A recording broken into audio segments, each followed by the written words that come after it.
Looks like Tyler Perry is still on the chopping block with this new wave of drama, and we're talking about massive $77 million and $260 million lawsuits from actors like Mario Rodriguez and Derek Dixon, alleging that behind those studio gates, the power dynamics were getting way too personal. Like, way too personal.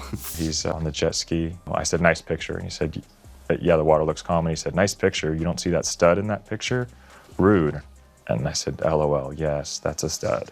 And all these texts, I tried to de-escalate them and make a joke out of them. Some of the messages more sexual in nature. One of them says, what's it going to take for you to have guiltless sex? Have y'all found that in therapy yet?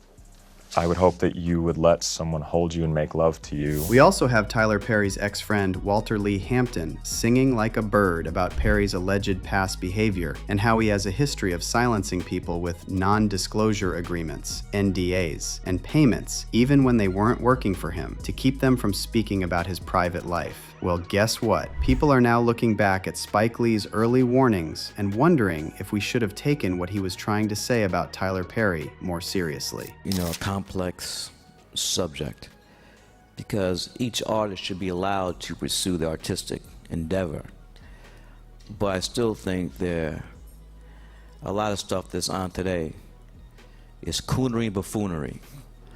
And I know it's making a lot of money,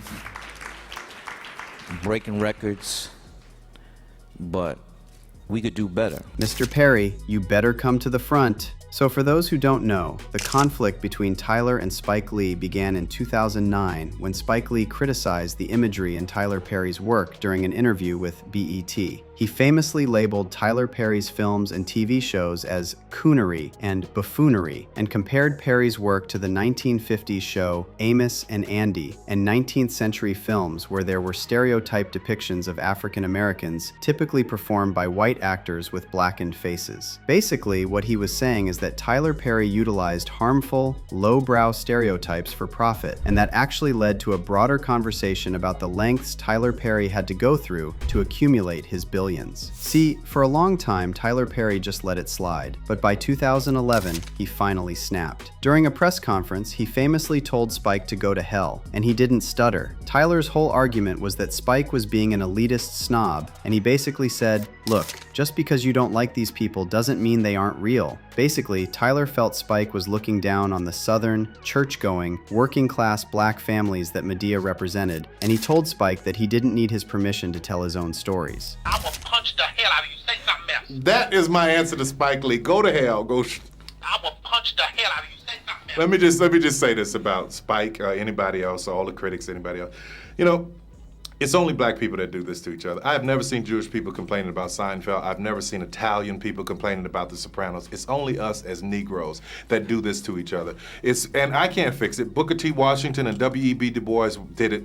Langston Hughes said that Zora Neale Hurston was a new version of the darker. This woman wrote Their Eyes Were Watching God. She spoke from a Southern point of view. Here Langston is in New York with his Harlem slickness, and he couldn't understand it. You know what I'm saying? Yeah. It's kind of the same thing. I speak from the South. People love it. Why in the hell would I sit here worried about Spike Lee? Well, to be fair, it's not like Spike Lee just made those comments out of nowhere. Because the truth is, Tyler Perry has also been called out by other people for devaluing black women's education, status, and any related claims of entitlement multiple times. It's like he always has an agenda of sending the message that educated, successful black women automatically have a bitter, demanding, and unworthy disposition. Then when it comes to men, Tyler also portrays the successful black man as evil and or has no desire for the successful black woman. Just look at Diary of a Mad Black Woman, for instance, where the black woman married to the successful black attorney is physically and verbally mistreated and ultimately chased out of her home and replaced by a white woman. The successful black man is naturally evil and hateful. In Daddy's Little Girls, the lead black woman is a highly successful and beautiful black woman, but with a bad attitude and no man. And when she finds love, she finds it in her limo driver. The same also happens in The Family That Prays, where the lead black woman is again a highly successful, Ivy League educated VP of a company, and she's married to a construction worker, but ends up having an affair with her white boss. Even in I Can Do Bad All by Myself, the lead black woman finds love in the form of a jobless immigrant who lives in her basement. And let me not even begin with the Medea movies and all the colorism. Allegedly, when Tyler Perry is not degrading black men and women in his productions, he is doing it to them in real life, in collaboration with other Hollywood elites, and that is how he is able to survive in those streets. Hence the many allegations that have been hitting him from all directions in the last couple of months. Well, based on what I've heard, it's the recent allegations that have had people like Spike Lee back on Tyler Perry's neck. For reference, first it was Derek Dixon who filed a lawsuit against Perry, and in the docs, he claimed he and Tyler met at an event back in 2019, and in Derek's words, Tyler picked him out of the crowd and asked for his phone number, suggesting he might have a role for him. Then he said that just like Tyler had suggested, he gave him a small role in 2 episodes of a show called Ruthless. Now, in January 2020, Derek says Tyler invited him to his Atlanta home and he accepted, hoping to build a friendship that would lead to more acting gigs. But, according to the suit, while there, Derek drank too much and ended up sleeping in a guest room. He claimed that Tyler got into the bed with him and started touching his thighs, and although he rejected the advances that night, he claims Tyler remained interested.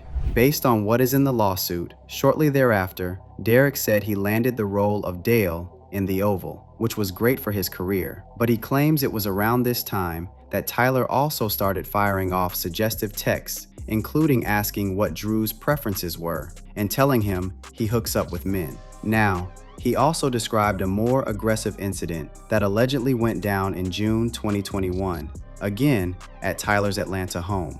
Dixon said that he was staying in the guest house and wearing only his underwear when he says Tyler came in to give him a goodnight hug. He alleges Tyler yanked down his underwear, groped his butt and said, "Relax and just let it happen," and assured him it wasn't going to hurt. And Dixon says he managed to rebuff this advance by changing the subject. Text messages were also released as part of the complaint that allegedly showed Tyler Perry flirting with Dixon.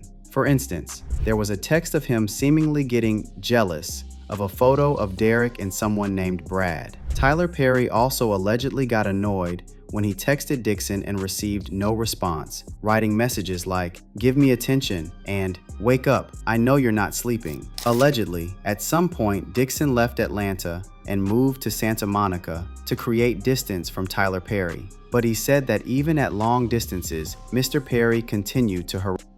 In fact, Dixon alleged that as soon as he pulled away from Tyler Perry, his fixers told him that his character in The Oval would be returning with a new storyline next season, and Dixon was receiving a graduated raise from $10,000 per episode to $16,000 per episode that would continue to increase to upwards of $19,000 per episode over the coming seasons. Apparently, he refused the offer, and the character of Dale had a cliffhanger at the end of the series that left his fate uncertain. Well, after the lawsuit, Derek also sat down for an interview with ABC, and he spilled even more tea about what happened. Being in underwear to measure, whatever, so you should do it. He reached down and pulled my underwear down and grabbed my ass, and I tried to stop him and pull back my underwear up, and he kind of grabbed my arms and said, no, it's okay, just go with it. And I said, stop, I don't want to be naked, I don't want this. And he was just like, no, I'm not gonna hurt you, and just continued. And in that moment, unless someone's been through something where they have their control over their bodies taken away, you don't really understand the kind of feelings that you get in that moment. It was almost like every thought came through my head: to run, to fight, to freeze. I didn't know what to do.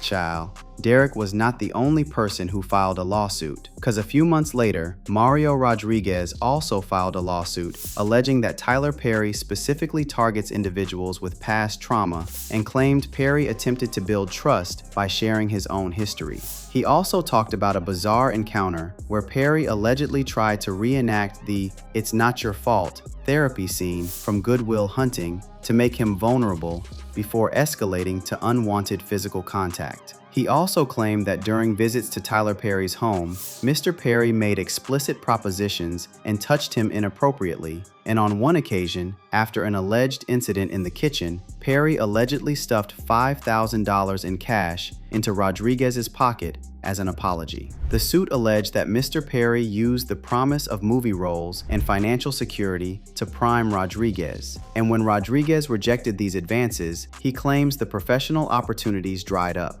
By the way, guys, Christian Keyes also recently joined the chart and said that Tyler Perry Studios tried to remove his creative buy credit for the show All the Queen's Men, which he wrote and produced. Apparently, he even had to involve a union to force TPS to reinstate his rightful credit on the show and describe the leadership at TPS as shady and corny, questioning why a billionaire with 16 or 17 shows would try to steal the credit from his one show. He also said that starting in season 3, the show got weird and began including content he didn't agree with, specifically mentioning dudes getting with toys, if you know what I mean. Now, remember when Christian Keyes spoke out about being harassed by a high-powered person in Hollywood, but never named the individual? Many assumed it was Tyler Perry, and Keyes never denied it. And let's just say that it's beginning to look like he was actually talking about Tyler Perry. I wasn't working for him. And the month and the year that he showed up to my apartment and offered me $100 grand to take my clothes off me. He said, I don't even need to touch you. I just want to see you naked.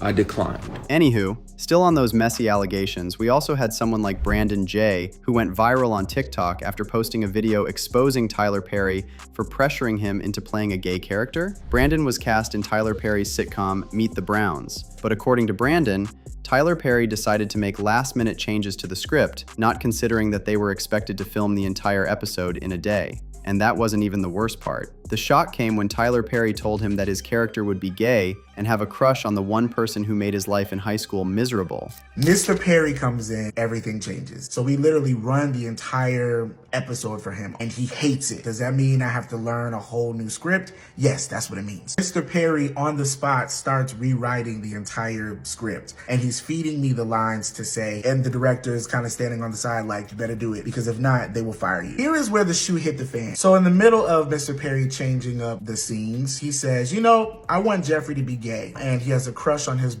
That's not what I auditioned for. And y'all remember that Boondocks episode that Tyler Perry moved heaven and earth to be scrapped? The thing is, in 2010, the Boondocks ran an episode called Pause, where there was a character called Jerome, reminiscent of Medea. But the thing is, Jerome is a secretly gay man who doesn't really care about religion, he just uses it to shield his true sexuality. Apparently, after the episode aired, Tyler Perry contacted Turner Broadcasting and complained loudly about the episode, and even threatened to rethink his relationship with the company, and the episode pretty much disappeared from airwaves after that. But of course, it never really disappeared. Well, what people are saying is that today the conversation has shifted from Spike Lee's "Is this movie good for the culture?" to "Is this mogul good to his people?" Like, what really was Tyler Perry's cost to fame, and how far did he go to get his billions? Baby?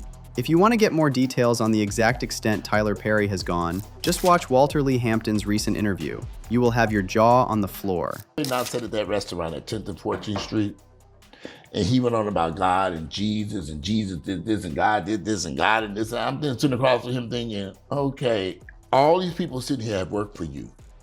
You've not paid them anything. I had my own money. I'm pulling up in my own Mercedes. And they were afraid to talk to him. And I'm thinking, okay, what the f is going on here? When are you gonna pay these people? And he's like, well, I don't want nobody to know I'm gay. I'm thinking, you don't want nobody to know you gay. But we are at this restaurant full of gay people, with this big table full of gay. What is going on here in your head? Honestly, with these allegations and massive lawsuits piling up on what really goes down in Atlanta, Tyler's God-fearing billionaire brand is definitely in the hot seat, and the cameras are definitely panning in a direction Mr. Perry never wanted us to see. I don't know how it's all gonna end, but I'd definitely love to know your thoughts on what Spike Lee said about Tyler Perry and all these accusations hitting him left, right, and center. So, drop those thoughts in the comments section below.